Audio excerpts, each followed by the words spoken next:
Hey everyone, this is Rahul with the Alternative Investors Hangout, and today we have a returning guest. He is David Morgan. He's over at the Morgan Report, also known as the Silver Guru. Thanks for coming on again, David. Oh, my pleasure. Thank you. You had sent me an email, I think a few days ago, and you told me that you agreed with my stagflation article, and I'm going to be posting this below the interview. But anyways, getting back into stagflation, my thought process was that the rest of the world is depressed right now. This is different from the 1970s to a certain degree, even though the Fed is printing like mad. Everyone's printing like mad. The United States has the world's reserve currency, so they basically can kick the can down the road, even though I don't agree with it and you don't agree with it. So what makes you think that there won't be a dollar crisis, just guys like Peter Schiff, guys that I follow, and many others? Ron Paul talks about a dollar crisis. What makes you think a little different and maybe like me? Well, I don't want to take sides, but I do think there's a dollar crisis. I want to stay consistent. What I do see is in your article, and maybe I didn't read it well, was that people have the idea that the quantitative easing is a guarantee of a hyperinflation, and I say no. That the problem or the difference between the 70s and now is that in the 70s there was COLA, cost of living adjustments, and the velocity of money was much higher. Everyone was looking at the M1 figure. If the M1 figure was up, then the money velocity was accelerated as a result and started going primarily into inflation hedges and particularly gold and silver. And that was at the end of the cycle. This time we're having massive printing, but it's not getting in the hands of the population. There's no such thing as a cost of living adjustment.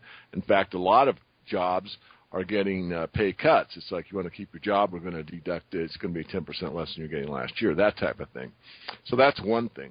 The other thing is these banks are liquefied to a great extent, but they're not, again, passing the money on to the people. So it's the velocity of money that's most critical, and that's the big difference between the 70s. Stagflation, from the definition that I use, is that you can have inflation in some areas and deflation in the others. Now, being an Austrian, I want to be consistent before I get too many people throwing rocks at me. The strict definition of a deflation is a contraction in the money supply, and there is not a contraction in the money supply. Credit is there, but the credit, again, is going to these big banking entities that aren't passing it on. Try getting a small business loan. Try getting a second mortgage on a house now. They're giving them away for anybody that could breathe a few years back, and now you absolutely have to show you don't need the money before you can borrow it, and even in some of those cases you're not going to get it. So things have tightened up considerably in the credit markets, whether anyone admits it or not. So we have this case that most Austrians, me being one, say, can't happen, and that is inflation on one side of the ledger and deflation or the results perhaps of deflation on other sides. Obviously there's not a contraction in the money supply, but the velocity of money is so low, the turnover rate is so low, that all that quantitative 2, 3, and 4 is just sitting there. So since it's sitting there doing nothing, it acts as if it does not exist. Does that make sense? Yeah, it does. And for that money to go out into the private sector or into the broader economy, it just seems that we'll probably need to have some sort of supply-side president come in 2016 for that to happen, because right now it seems that many businesses are scared of what the government is doing. So if you get a guy that cuts taxes, which they probably will do if a Republican wins, the velocity of money is going to pick up. And since that velocity of money is going to pick up, then we could see some of the effects of the nasty inflation. I would say that's correct. That's one scenario. I would, propose another one, and that is that for China, one of our big trading partners, take one like China or take Japan or take any large trading partner that's sitting on a lot of U.S. debt.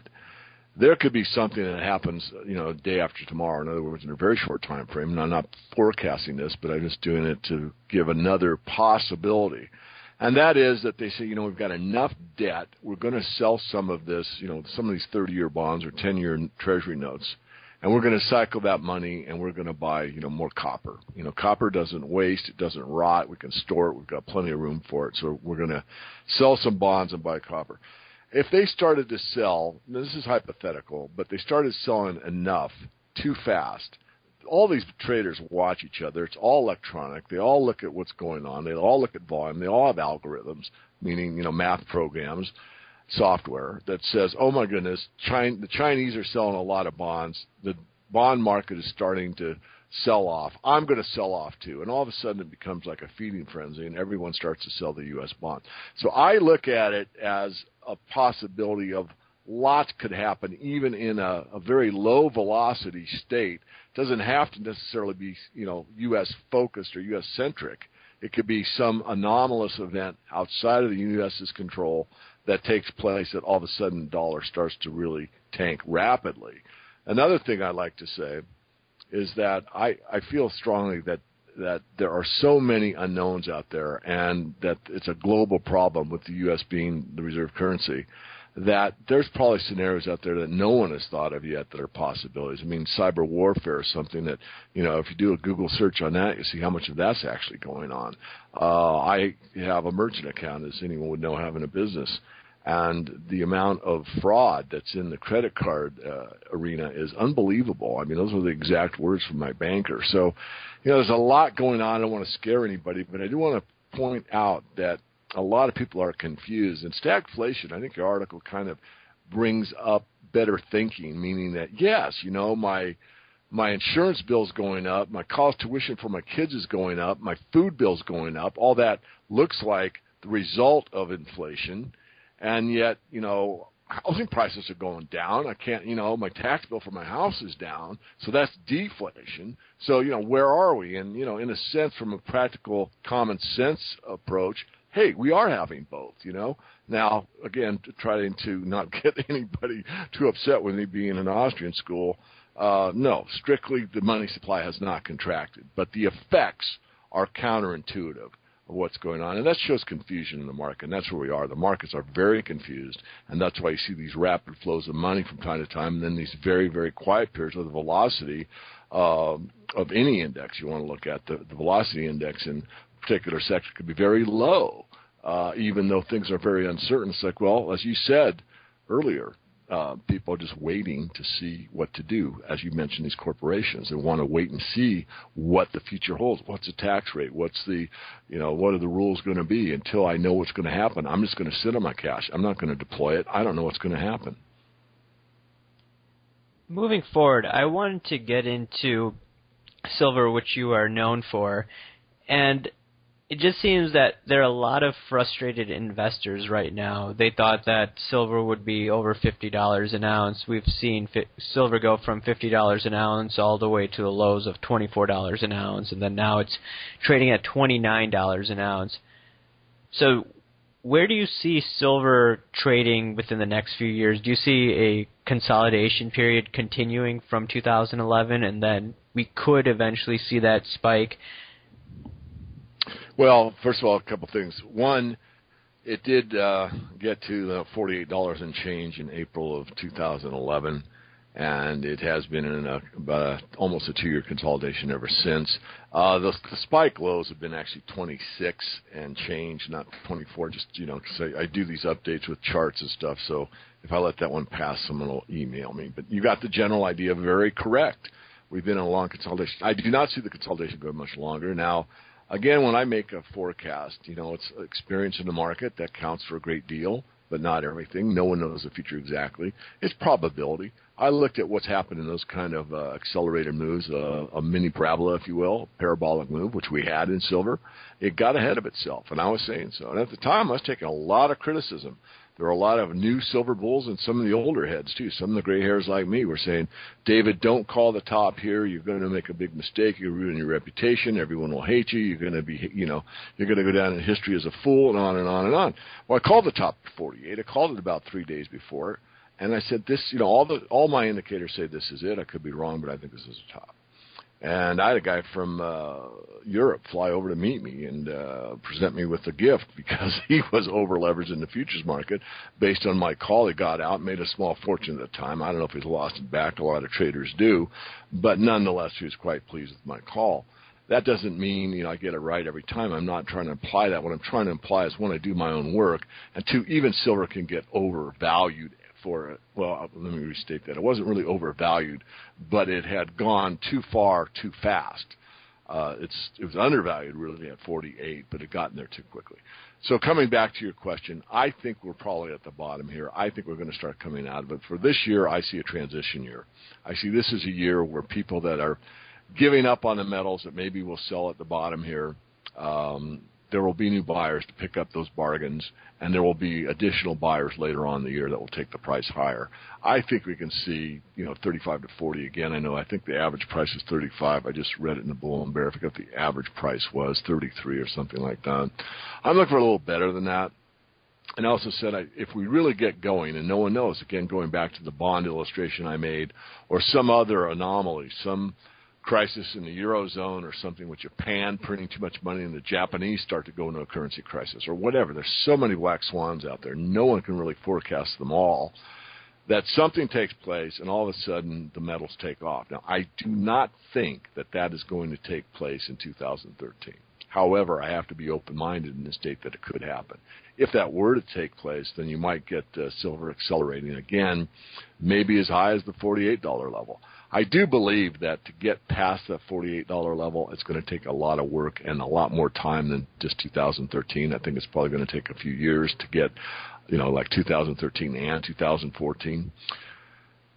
We have got such a line in the sand at that $50 level that it hit during the Hunt Brothers situation back in 1980 that I believe it's a psychological barrier that will be defended at all costs. But I don't think it'll hold.